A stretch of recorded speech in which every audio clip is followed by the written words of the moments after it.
Hello, everyone. Adam, I think we can start. We can see guests are signing in. So maybe you can tell us from where are you joining from?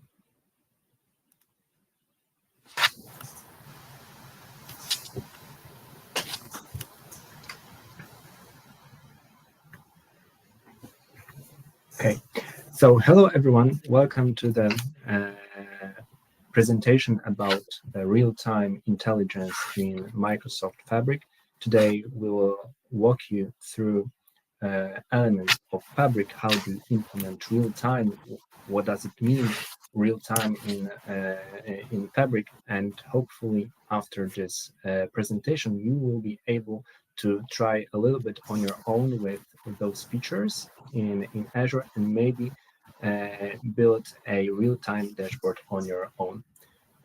All right, then, let's start with the presentation. Throughout the presentation, you can ask questions. We'll be looking on the chat from time to time to answer your questions. And I think we can begin. So I'll start with sharing my screen.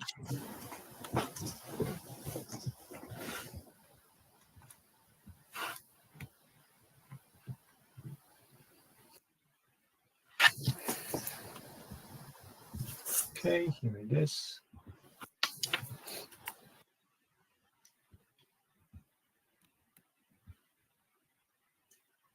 All right.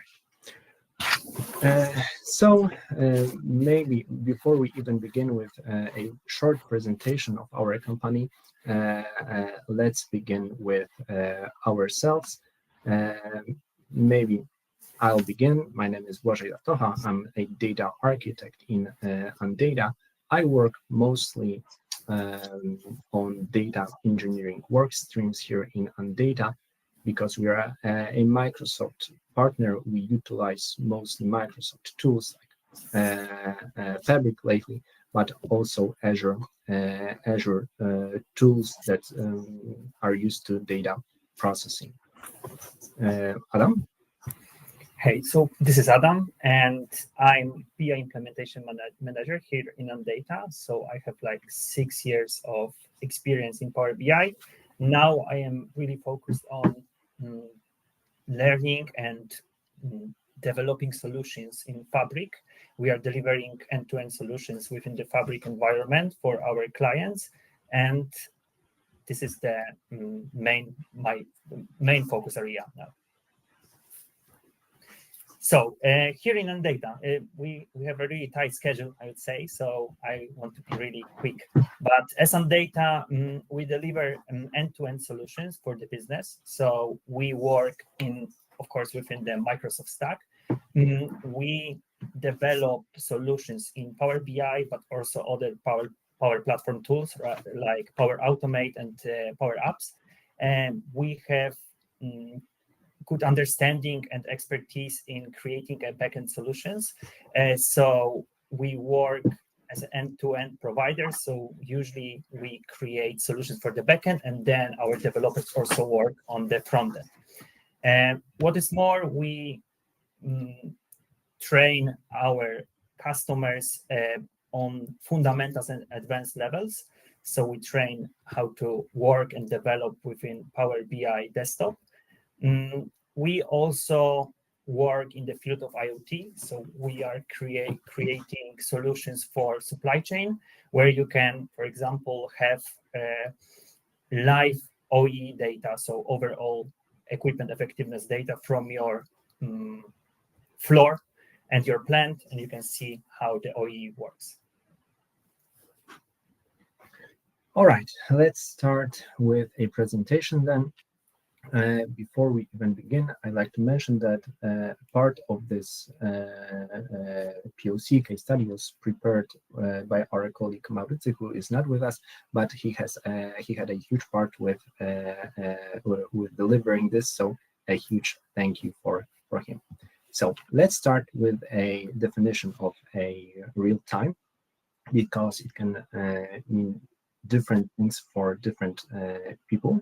But in general, real-time in data processing refers to the ability of a system to process and analyze data as it generated without any significant delay. So it can be consumed almost instantly, allowing for immediate insights, responses, actions based on almost live data.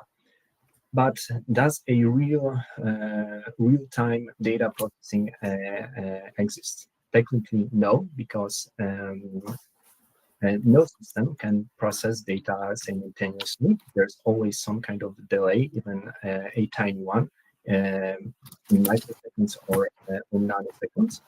This is due to different limitations like hardware, network latency, or time that it takes to execute a code. But in general, when we talk about real-time dashboard, we talk about three things like continuous input, because data from sensors or logs from systems comes right away. There's a constant flow of data. There's low latency. We want to achieve data in a system as fast as possible. And also the third factor, immediate output. We want to look into data, but also process and transform it as quickly as possible to transform it into actionable items like dashboards or alerts. All right then. So how is real-time analysis leveraged in Fabric? As you probably know, there are 8 foundations of Fabric, but one of them is real-time intelligence. This block, this foundation, this pillar contains many different services to handle live or real-time or near real-time data. But two the most important ones that for me as a data engineer are Eventstream and Eventhouse.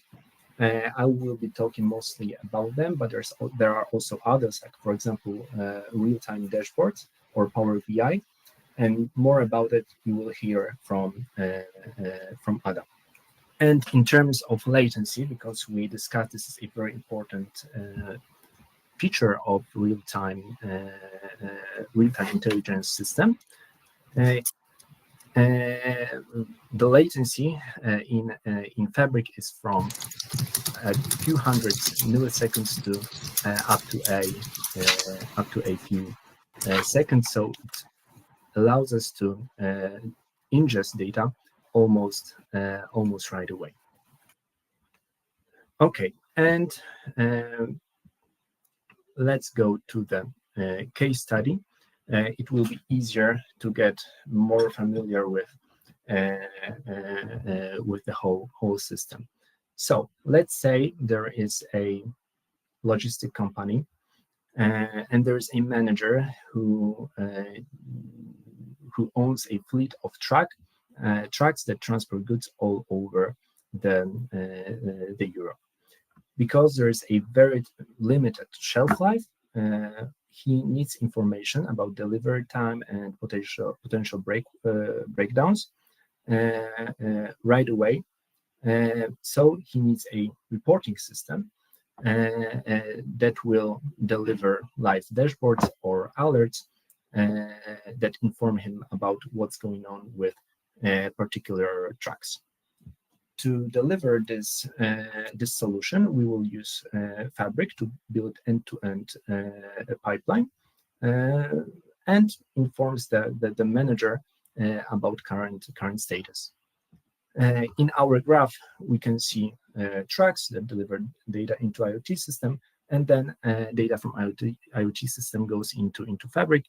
In our case, IoT system will be mocked by a Python code.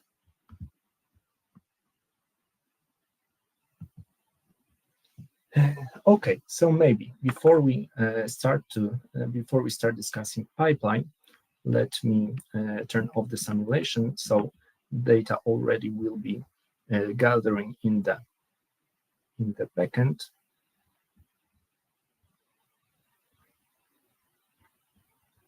Okay, let me confirm it's working.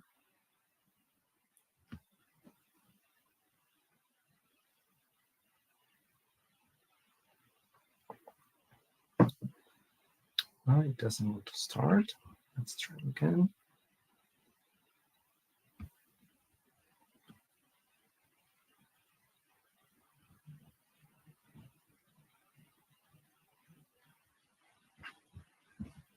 Okay. Okay, there it is. It's running. So let me go back to the presentation. And what we can see on the screen right now is a standard flow.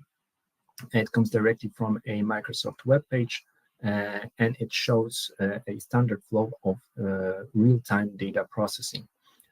Here we can see the services I mentioned earlier, Eventstream and Event House. Maybe let me select the pointer. Event House is a service that is responsible for storing data. It's similar to the Lake House that you may be already familiar with from Fabric. And there is also Eventstream. It ingests data, and if that's required, it can also transform data. Because of its capability to transform data, it may be used to transform, to send data between layers, like silver and gold. But also there is another option that we will discuss during this POC as well, update policy, that we will cover shortly. As you can see, this data pipeline follows a regular medallion architecture with bronze layer where raw data comes first, and then it's enriched, goes into silver, and eventually data ends up in gold layer, transformed and ready to be consumed by either Power BI dashboards or real-time dashboards. Additionally, data from event houses may be mirrored into OneLakes. All right, let's discuss event houses a little bit, event streams a little bit more. If you already have an experience with real-time data processing, event stream resembles message broker, like for example Kafka or RabbitMQ. On the left-hand side, we can see potential sources that can go into Eventstream. Like I mentioned, Eventstream is responsible for ingesting data from different systems, so you can play with them in Fabric. So, as an output here, we have a event house that is responsible for storing data. There are also many other sources available here. I listed those the most popular ones. You can also leverage change data capture features if that's supported by Fabric. It's here it's supported for Azure SQL database. Okay, but let's go into Fabric and see how a service like this is deployed. Let me change the screen. Okay.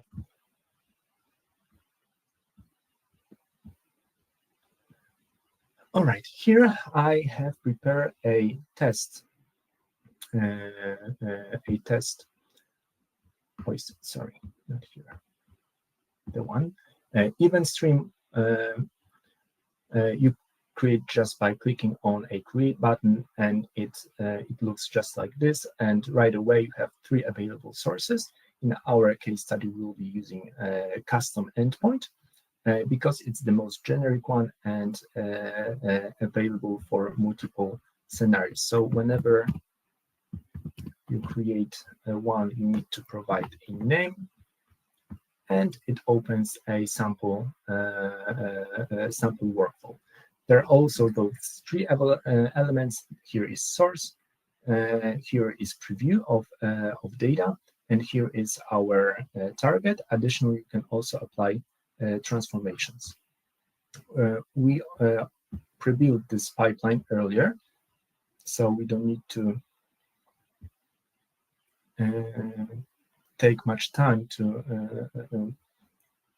during the presentation. So this is how it looks like when it's ready. The pipeline is already active, it's already published. This part consumes data from our Python script. Here we have credentials of the connections. If you want to, we can share with you after the presentation the Python scripts and an instruction how to connect it.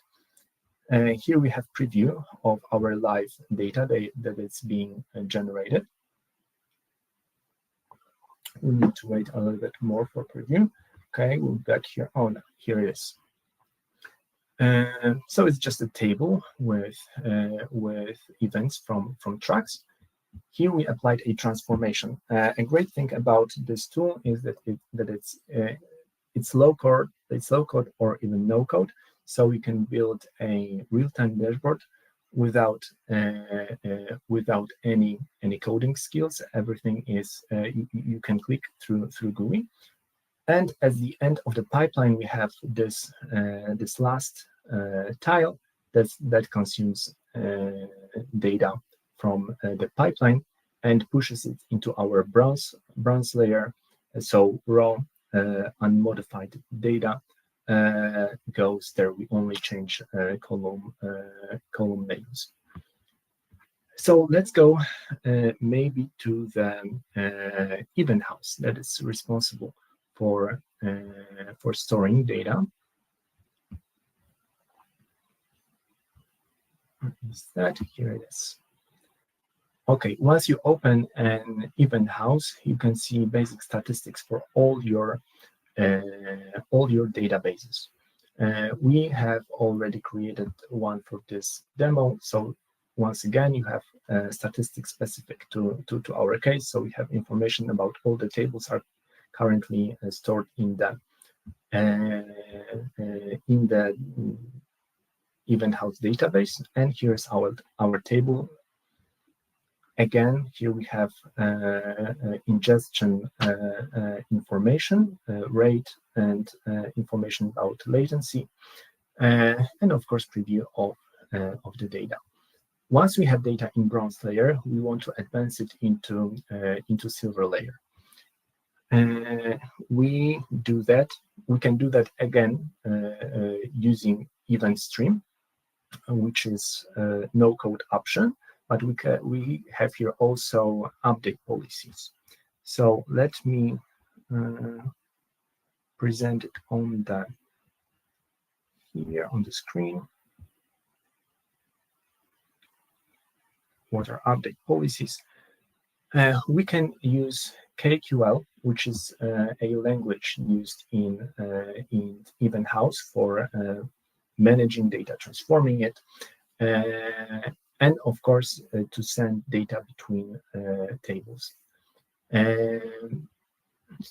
So to create a update policy, we need a function first. This function, transform raw data, changes data types of specific columns. So we have a column like latitude. We want to change its type to decimal. So we use toDecimal function, and we take as an argument latitude from bronze. And whenever this function is ready, we need to create an update policy. And that tells event house how this function should be used within the event house. So we provide the function name, we specify that it's enabled. We do not apply here is transactional flag, because this option would be only used in production environment when we need to provide consistency between source and target. As an output, when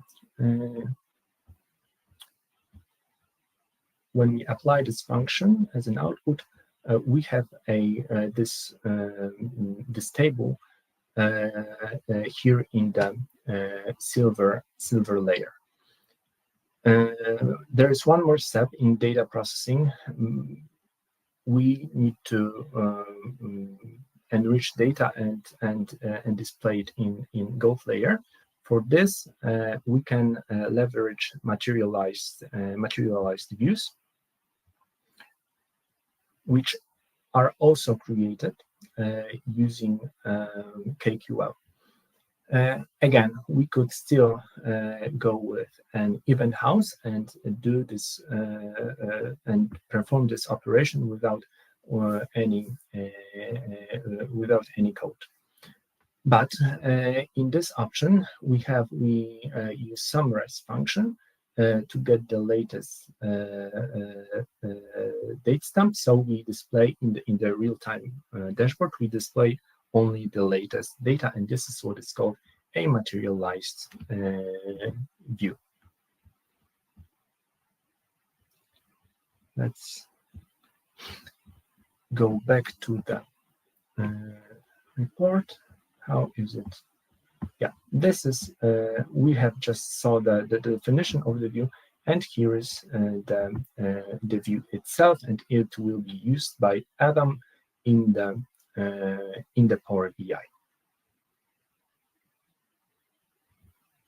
So Adam, would you like to take over from here? Share my screen. I will bring you with me to Power BI desktop. So I will show you everything from the Power BI developer perspective. How do we start with the Power BI desktop? How do we connect to this data, the KQL data?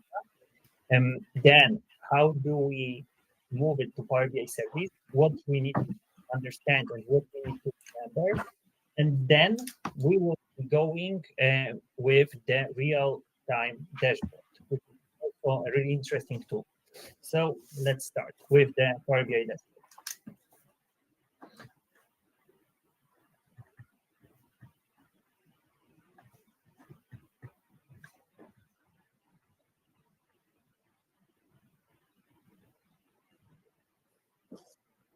Okay. Okay, you can just tell me whether you can see it.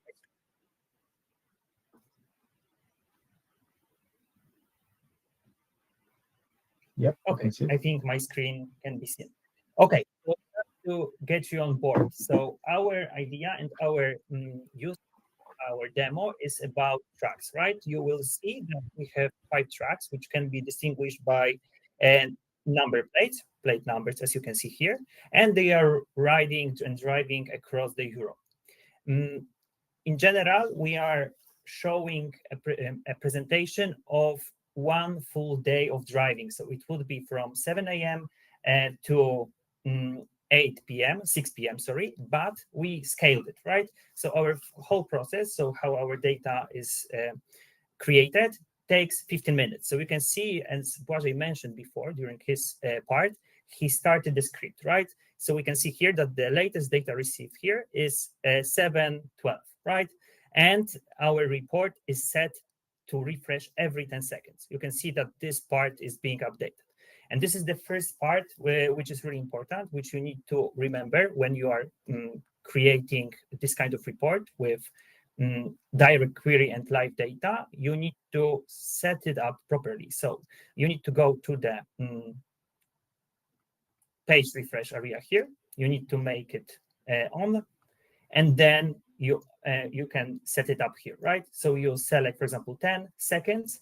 This is important to remember that for the Power BI Pro license, when you will be moving this report into Power BI service, you can get down to 30 minutes. It is the closest you can get. So in general, in order to get the near real-time information, you would need to go with the premium per user capacity, right? Or premium.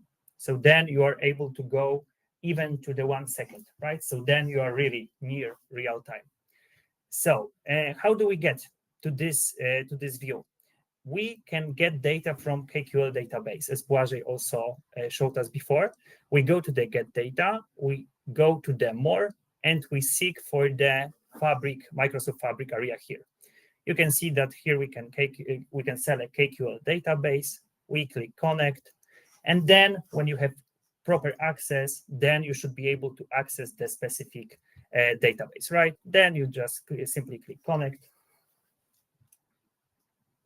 and you are able to access all layers, which Błażej explained. So we have some tables from the bronze layer, we have some tables from silver, and also materials views and gold layer, right? We can see now that our specific track, let's maybe click one of the tracks so we can zoom in and see how it goes, right? I will maybe even get down. I think Błażej, our script will run off soon, so we can set it up once again, and we will show you from the beginning how it goes. Because exactly our first script is over. Okay, let me launch it once again.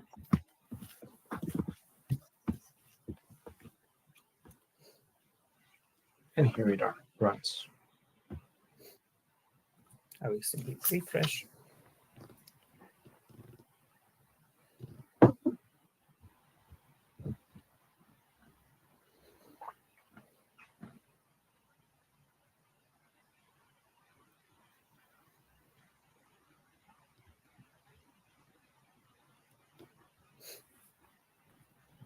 As you can see, new entity appeared, and I will just show you the new script which is running. So we start once again from the 7 a.m. And as you can see, we are zoomed into our Volvo track with display specific plate number. You can see details here. What is the fuel capacity? What is distance to covered already? Distance to cover, distance left, and for example, average velocity, right? So it is calculated on dynamically. You will see that new dots are appearing. We can see where our track is in the current situation. And then you can see that our estimated delivery time also updates, right, based on the average velocity, the total distance to cover. You can then play with your Power BI and prepare, for example, this kind of data, right? We have the hover over here where you can see what is the fuel capacity of this specific track. We can see additional details about velocity, estimated delivery time, etc. Right? So let me just get one dot, let it load. Oh. Usually it should be instant. Yes, right. So we have a simple track which shows what is the fuel capacity, what is the to target destination, etc. So this would be from the Power BI desktop, right? When we get to the Power BI service, let me move to the Power BI service now. Here we are. In Power BI service, we can set this specific report and we just publish it to the workspace, and then we share it via application, right? So we'll be using Power BI apps.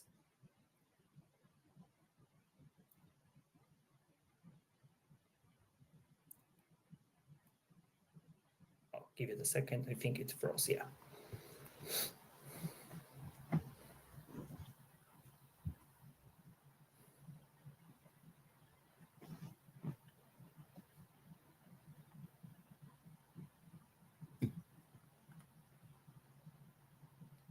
Let me refresh. I think it just froze just in time.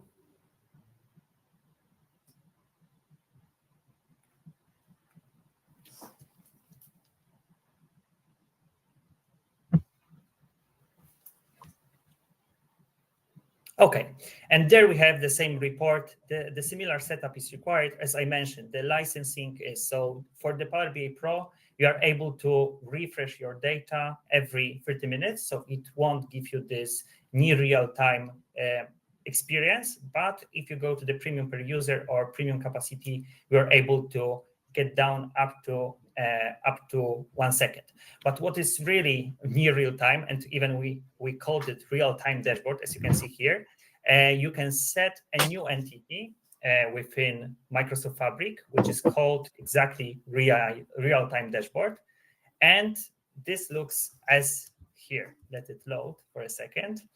Some of you who were working with the dashboards itself might recognize these tiles, right? So these are the standard dashboards, but I would say much more powerful. So Microsoft Fabric comes to us with this approach. You can see that here you are able to prepare a tile. As you can see, this is a tile. You can create this kind of tile in the editing view, right? So now I am in the editing view, and here you can design your dashboard, right? You can select new tile, for example, and here, which I will get to this in a second, your tile needs to be powered by the KQL query, which I will show you how to prepare it. So in our report, we have the tile, which is map. Let's get into it. I will show you how to edit it. So this is our tile. First of all, we need to specify a KQL query, right? So what I did in our scenario, as you saw, we are running multiple scripts, right? So our interval is 15 minutes.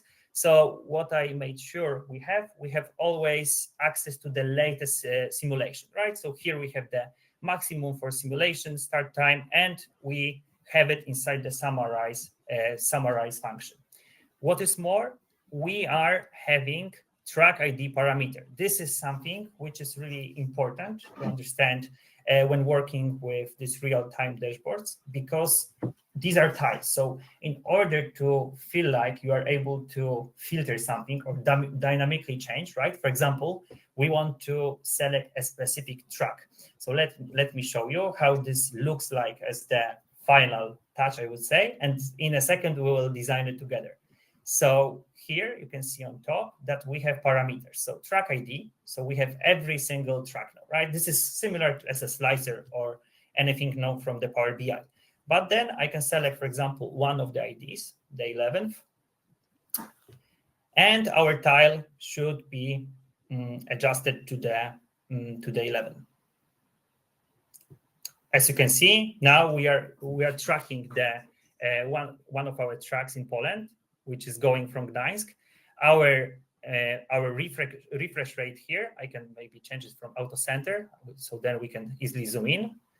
And now you can see that our tile is in the mode which is constant. So it always checks whether new data appeared and it refreshes it. So as you can see, our dots are appearing really fast. So we can see how our track is progressing, right? So in order to get it, once again, every tile is designed separately. So once again, we'll go to the edit. And here we have the visual formatting. You need to get used to it because here you have many visual types. You will see that you have standard charts, which we like, of course, like pie charts, maps, and others. And then there's just some testing by yourself, how to properly set it up, right? So for example, in order to get a proper map, you need to decide how the position on the map will be retrieved. So in our scenario, we work on the latitude and longitude, right? So then you define location by this. You select specific column, and this is really important. So for this connection, we need to make sure that, for example, latitude and longitude is casted to decimals, right? So as you can see here, we have decimals, and this is the intended behavior. Adam, when we have it, just a little reminder that we are 10 minutes before the end of the presentation, and we need to answer questions. So I kindly ask to wrap up. Okay, so last thing, which is really important. So here you can also check in documentation for further ideas, but in general, you design KQL query. It has some similarities with SQL, of course, but the important part is this parameter. So let me just show you quickly how do you do the parameter. You can go to the parameter here in the top left corner, and you can modify specific one. So I will be modifying this track ID parameter. You just click here, And then you need to specify the label, whether this is single select, multiple selection, maybe this is time range. You have also a few options here. Then you can specify the name of the variable. The important piece is what it will be the data type. So you need to match the data type here with the expected data type of the column, which will be filtering our report. And then you can see here that you can either do none data source. So then you will specify it yourself. So you will just write simply one option and second option. It is kind of like in Power BI, you would do the enter data, right? You by yourself specify those parameters. But also you can go with the specific source and do the query. As you will see here, I can edit this query. And then, for example, I wanted to filter by tracks, but by track IDs. So then once again, I did the KQL query from our tracks and rich data, so from our silver, and I selected unique tracks, right? And then we have the unique tracks. Then you need to just map what is the value column that this parameter should filter the track ID. When the parameter is done, we can just close it. And then you use this parameter as an input for your KQL query in, for example, map as here, right? So you can see that if nothing is selected or specific track is selected in this group, so user input is crucial, the map will be filtered for this, right? So this is general idea here. All right, thank you very much, Adam, for showing us Power BI real-time capabilities, and maybe let's answer some questions. Okay, there was one about license. This allows to refresh that data live. All right, so Microsoft Fabric recommends to start working with real-time features from F4 SKU. So below that, there might be some performance issue, but of course, if you are up to F64 SKU, you need either Pro or premium per user license to display reports. Above that level, F64 is sufficient to both create reports and consume them by all users. And from the Power BI perspective, I think I briefly mentioned this, but Power BI Pro will not give you a really near real-time experience, right? So it will allow you to go down to 30 minutes in terms of auto refresh of the Power BI, because this is crucial that in direct query mode, you would be able to retrieve information real time, but to give this feeling for the user cannot refresh the report himself, right? Or because it needs to be auto refresh for this feeling. So then, in order to go down to even 1 second, you need the Fabric and premium per user capacity, one of those. Right. The next question was the difference between view and a table. The most basic difference is that in table we do not store data, and in the graph in the workflow medallion architecture we shared before, silver layer and gold layer are both made with materialized views, because it's a common case with real-time dashboards that we do not want to then in a gold layer, in a layer that prevents that shows analytical view, we just show aggregates of data that changes constantly. So, for example, status of those tracks are changing, the velocity, the fuel level, for example, and we just display those changes from the core table, for example, raw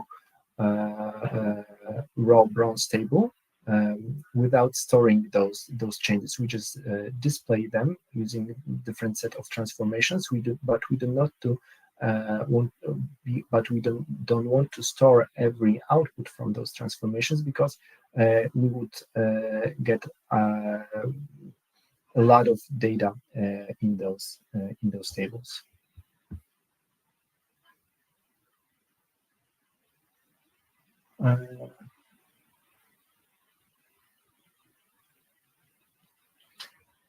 How the client provides the data to data source? Something like that.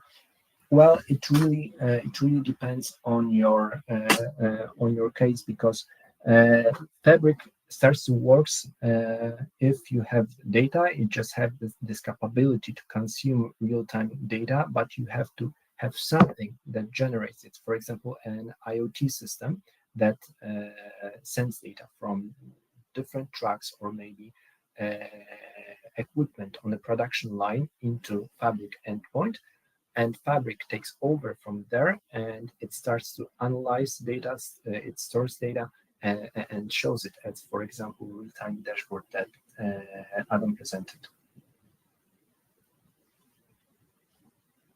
Yes, maybe I will pick the second question. So does Fabric allow one to do data modeling? So this is, I think, quite a wide question, but from the user perspective, Fabric, of course, allows it, right? So one of the possibilities which Fabric brings is direct lake model, right? So you can create semantic models, and they, of course, allow you to build a model, as we know from the Power BI desktop.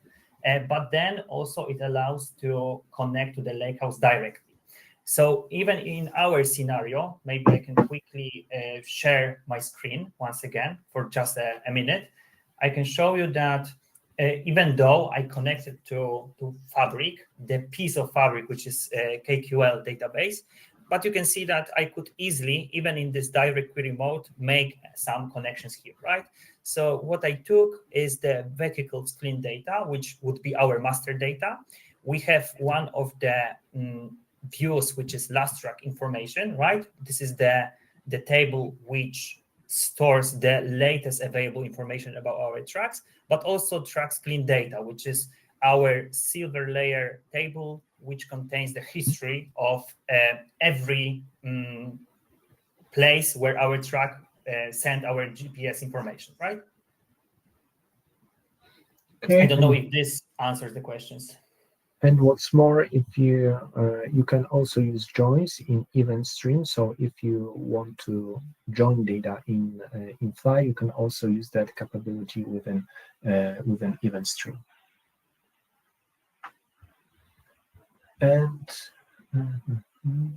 And okay, why use materialize use? Yeah, I think we answered this, explaining the difference between view and table. So basically, we do not store the same data in each layer, because it's mostly the same data sets. All right, any other questions?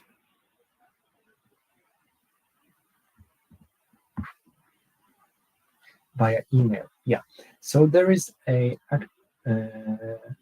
activator. There's a feature in Fabric called Data Activator. So whenever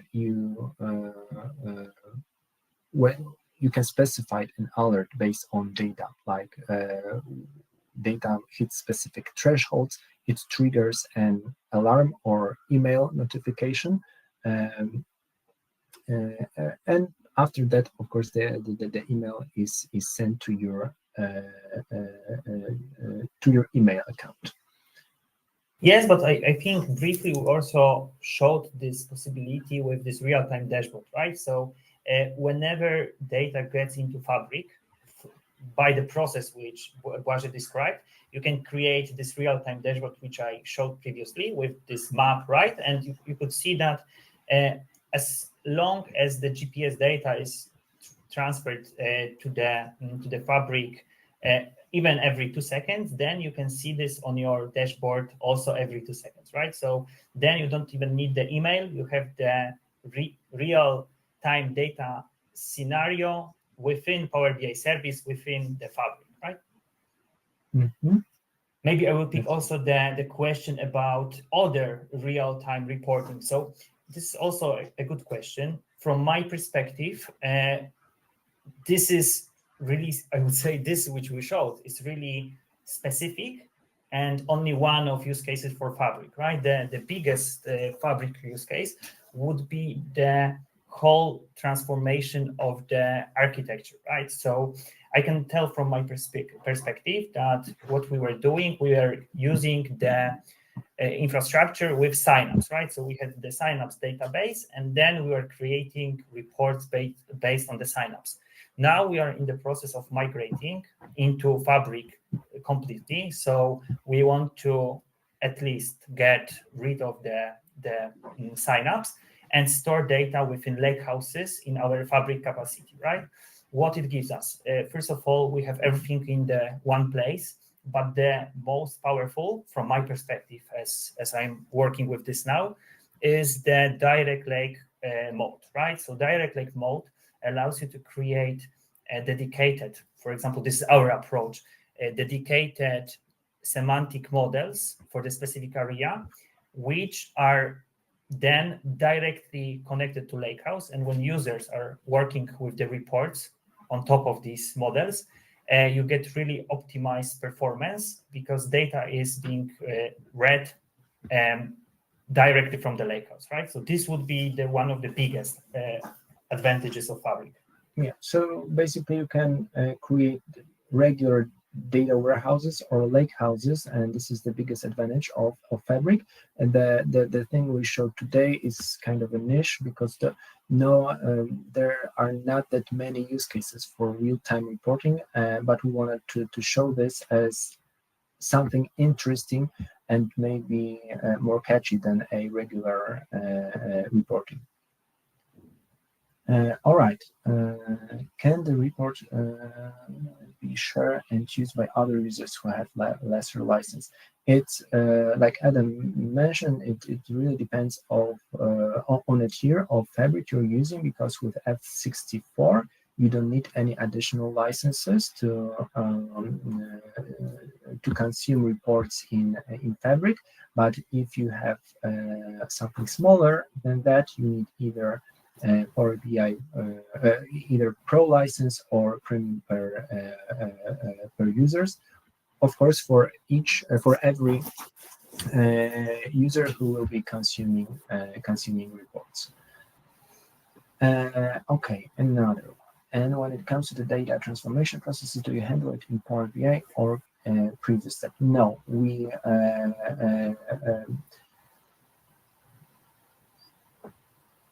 you can, I mean, the most recommended approach would be to transform data with either KQL or Eventstream. So it goes ready into Power BI dashboards, like Adam presented in real-time dashboards. That you have a possibility to write a code specifically per tile that you will be using in a real time. So preferred scenario is to transform data first and then just display it in Power BI. Can you use only data lake with Parquet files and Spark SQL above instead of KQL database? Well, yes, you can, but to be honest, you will be losing near-time or real-time capabilities, because the delay between well, it takes some time to mirror data from Event House into Lakehouse. In most critical scenarios, it can take even hours. But if you want to, you can also push data directly into Lakehouse, meeting Event House. But in a scenario like this, you will be responsible for optimizing those tables, because in Event House there's an automatic partitioning and optimization for events that comes from a source. Without that, you need to take care about it personally, because quite fast with large volume, your queries may become not efficient. Yeah, to sum this up, I will prefer this scenario to send data directly into a lakehouse in a scenario with not that much volume of data. For example, if you have a ERP system with change data capture, and what you require is more advanced analysis on this data. In a case like this, I would pick lakehouse over event house.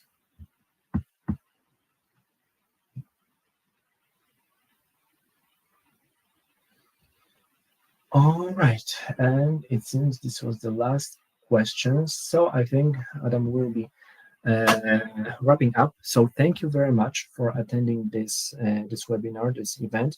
After the presentation, you will get an email with the record of the whole presentation. And of course, if you have another questions that you didn't have a chance to ask during the presentation, you can reach out to us and we can get in touch